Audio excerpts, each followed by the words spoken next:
সকলকে জয় যিশু। শুভ সকাল বন্ধুরা। আজকের বাণী মথি 18 অধ্যায় পদ সংখ্যা 20।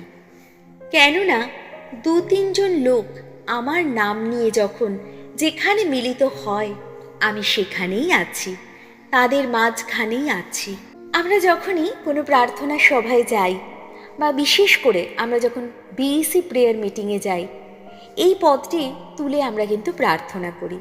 এই পদটি আমাদের আশ্বাস দেয় যে আমরা যখন প্রার্থনার জন্য একত্রিত হই, যত ছোটই হোক সেই দল, প্রভু যীশু আমাদের মধ্যে উপস্থিত থাকেন।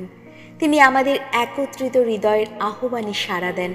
প্রার্থনার জন্য বিশাল ভিড় বা বড় জায়গার দরকার হয় না, দরকার হয় সত্যকারের বিশ্বাস আর তার নামে এক হওয়া।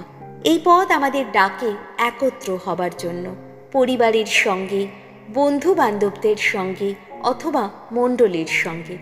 যখন আমরা খোলা মনে, বিশ্বাসে এবং ভালোবাসায় একত্র হয়ে প্রার্থনা করি, তখন প্রভু আমাদের মাঝে এসে আমাদের প্রার্থনায় সাড়া দেন, আশীর্বাদ দেন ও শান্তি প্রদান করেন। পরিবারের সাথে প্রতিদিন অন্তত একবার একত্রে প্রার্থনা করা আমাদের সকলেরই উচিত। ছোট প্রার্থনার দল গঠন করে যেখানে যিশুকে কেন্দ্র করে সম্পর্ক গড়ে তোলা যায়। মনে রেখো, প্রভুর উপস্থিতি গৌরবময়, তা হোক কোনো ঘরে বা গির্জায়, যদি তা হয় বিশ্বাসে পূর্ণ। এই পদে প্রভু আমাদের মনে করিয়ে দেন খ্রিস্টীয় জীবনে একতার কি মূল্য। প্রভু যীশু আমাদের শুধু গির্জায় নন, আমাদের প্রতিদিনের মিলনেও তিনি উপস্থিত থাকেন, যদি আমরা একত্র হই তার নামে, প্রার্থনা করতে পরস্পরের জন্য ভালোবাসা নিয়ে। তুমি একা নও।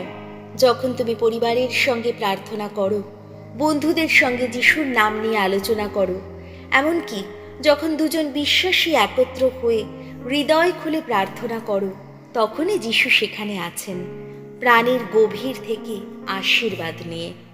তার উপস্থিতি কোনো বিশাল জনসমাগমের জন্য নয়, বরং খাঁটি মন, বিনীত প্রার্থনা ও খ্রিস্টীয় একতার মধ্যেই তিনি নিজেকে প্রকাশ করেন। এসো প্রার্থনা করি। হে প্রভু যীশু, তুমি আমাদের মাঝে উপস্থিত হও যখনই আমরা তোমার নামে একত্র হই। আমাদের হৃদয়কে এক করো, যেন আমরা প্রেমে ও সত্যে একসাথে বেড়ে উঠতে পারি।